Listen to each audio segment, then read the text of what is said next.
Hello viewers, ahakson sao aji pencil setting or technique ketaman etu dehisane horu ke astani asu ene dhorone astani ami kisuman object setting koru pencil ore jeti ami kono dhor kiba eta object banao tat setting koribole ami bibhinno dhoroner technique use koru tare bhitorot etu eta hoise technique ene dhorone horu astani আমি object বোৰত drawing কৰো এনে ধৰণে কৰবাত light deep কৰিব লাগিলে double কৰি গলে হল এনে ধৰণে ইয়াক হেডছিং বুলি কয় এটো হৈছে পেন্সিল শেডিং টেকনিক হেডছিং মানে স্মল এন্ড শৰ্ট ষ্ট্ৰোক ইয়াত সৰুকে আস্তনা হয় এটো এটা another টেকনিক হয় pencil setting or এন্ডৰনে সৰু আস্তানি দিয়া হৈছে আজবোৰ প্ৰত্যেকটো সমান হ'ব লাগিব বুলি কোনো কথা নাই আজবোৰ সৰুকে টানি গলি হল আৰু ইয়াক এতিয়া অপজিট ডাইৰেকচনত এনে ধৰণে ক্ৰস কৰি গৈ থকা হৈছে কিছুমান অবজেক্ট আমি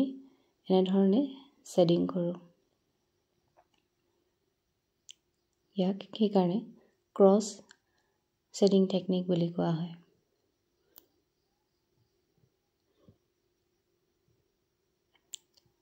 লাইট ডিপটো যেনে ধৰণে অবজেক্ট কৰিব তাৰ ওপৰত ডিপেন্ড কৰিব কোন জায়গাত আপুনি লাইট কৰিব লাগে তেনে ধৰণে পেন্সিলটো অলপ প্ৰেছ কৰি দিলে লাইট ডিপ হৈ যাব এটো হৈছে আন এটা টেকনিক ইয়াত পেন্সিলটো অলপ হেলনিয়া কৰি লয় চাৰিফালৰ পৰা সমানে স্কেচ কৰা হয় এনে ধৰণে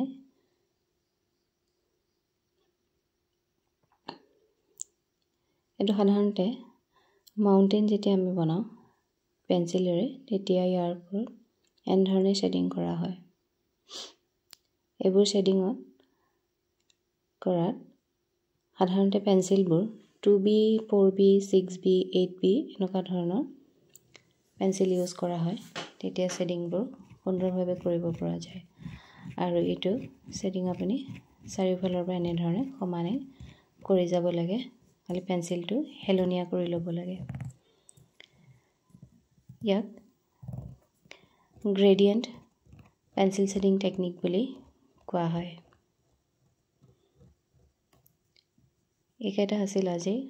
শেডিং কৰা কেইটামান সহজ টেকনিক ভিডিওটো ভাল লাগিলে লাইক শেয়াৰ এন্ড সাবস্ক্ৰাইব কৰিব থ্যাংক ইউ